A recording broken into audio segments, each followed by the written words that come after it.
Eto na naman ako, napuyat na naman ako sa kakahintay ng unboxing ng mga taga-Pilipinas. Kaya ayan, puyat na puyat, kagigising ko lang, ngayon lang ako mag-e-edit ng video. Itong unang mga pinapakita ko ay galing kay Germeline's CNS Garden. Mga 8 boxes ang dumating, kaya ito na ang laman ng mga 8 box. Ang gaganda po nila, napakaganda. Gandang-ganda rin si Brenda at saka si Marlene. Talagang excited silang mabubuksan. Tsaka at the same time, ninenervyos mag-alaga daw ng mga succulents ko. Kaya ang gaganda po naman ng mga aeoniums ko. Oh my God, talagang napakaganda. Mga different colors. At saka meron pa akong inorderan na from another person. Ang problema ko ay dahil nasa lowlands kami, baka hindi masustain ang kagandahan ng mga ito. Kasi alam mo naman, galing sa Benguet. Napakalamig doon. Gustong-gusto nila ang malamig. At saka sunny at the same time. Sa lowland, mainit, hindi malamig. Pero napakainit. Ewan ko kung ilang degrees doon, baka over 100 degrees doon. Malalanta talaga. Kaya pinag-aaralan kong mabuti kung anong dapat gawin.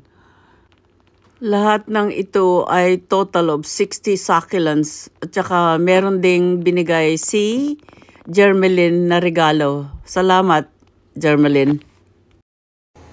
Ang susunod naman na group of succulents ay from Kate Ganado Liwan. That's the owner of the farm. Salamat din sa regalo na pinadala. Iba naman ang beauty ng group of these succulents. I ordered mga haworthias and aloe veras and jelly beans. Yung mga aloe vera at saka haworthia ay mas madaling alagaan sa lowlands. I know that for sure kasi gusto talaga nilang mainit na lugar. Hopefully with haworthia and aloe vera wala nang masisira. Dahil alam ko gustong-gusto nila yung mainit na lugar. Kaya siguro yan na lang muna ang iti-take care namin sa lowlands. Ito namang last group of succulents ay from Greenies Gallery. Ito naman ay magaganda rin dahil ito yung mga favorite ko, mga aeoniums. At saka ngayon magaganda, different colors talaga.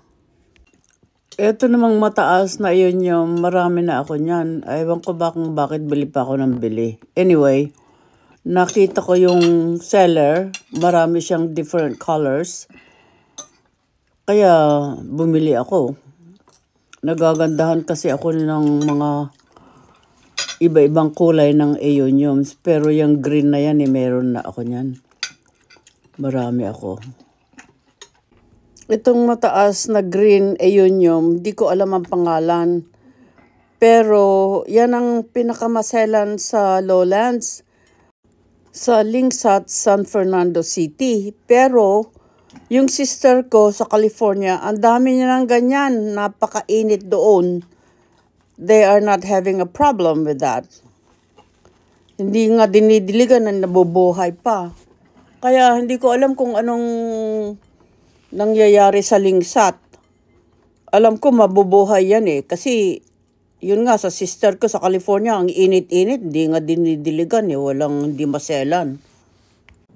Pero continue pa rin ang pag-aalaga ko ng mga yan. Kasi gusto ko yung kulay niya maganda, green napakaganda. Siguro slow down muna ako sa kabibili para maalagaan ng husto yung mga nandito na sa amin.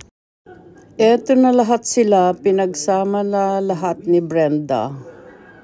Ang mga succulents from 3 different vendors. Ang gaganda nila, naku, napakaganda. They're beautiful. So,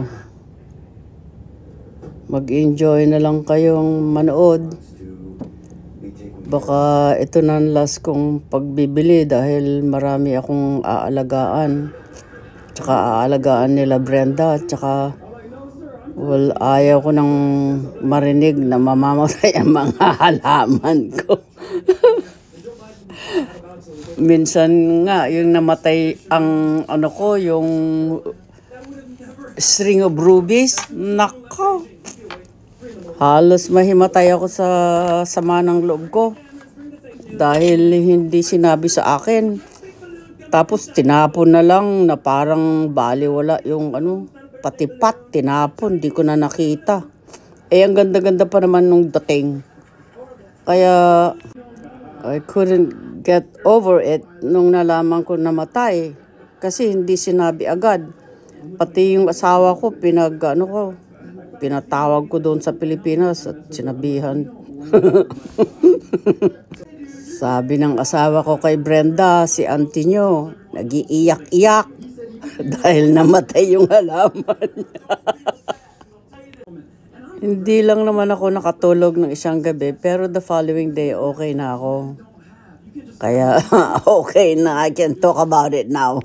So anyway, okay lang na-delay ang dating ng mga ito dahil ito ay Mother's Day gift ko from my family. Binigyan nila ako ng pera pambili ng mga succulents na yan.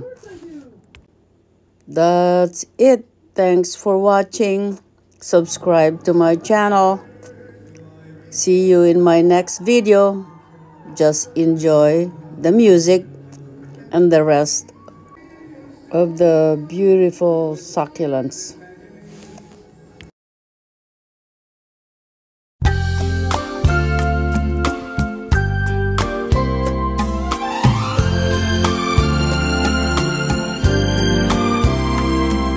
Reloj, no marques las horas,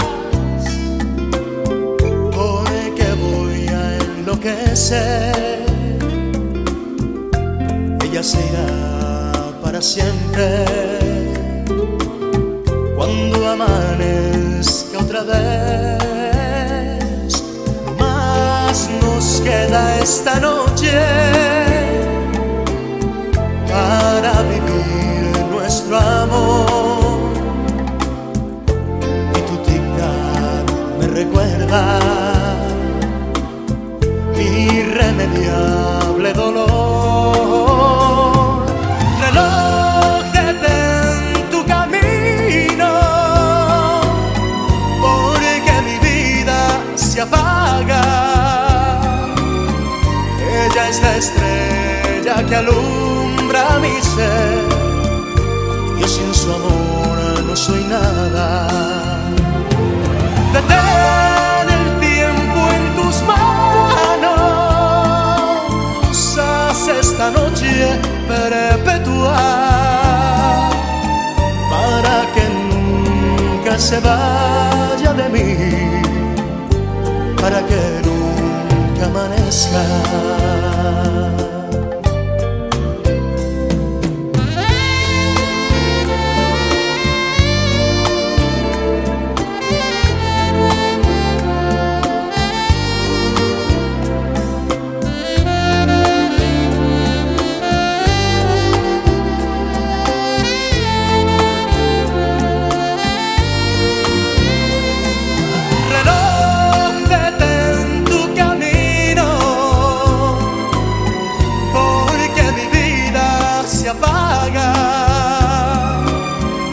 Ella es la estrella que alumbra mi ser. Yo sin su amor no soy nada. Detén el tiempo en tus manos, haz esta noche perpetua para que nunca se vaya de mí,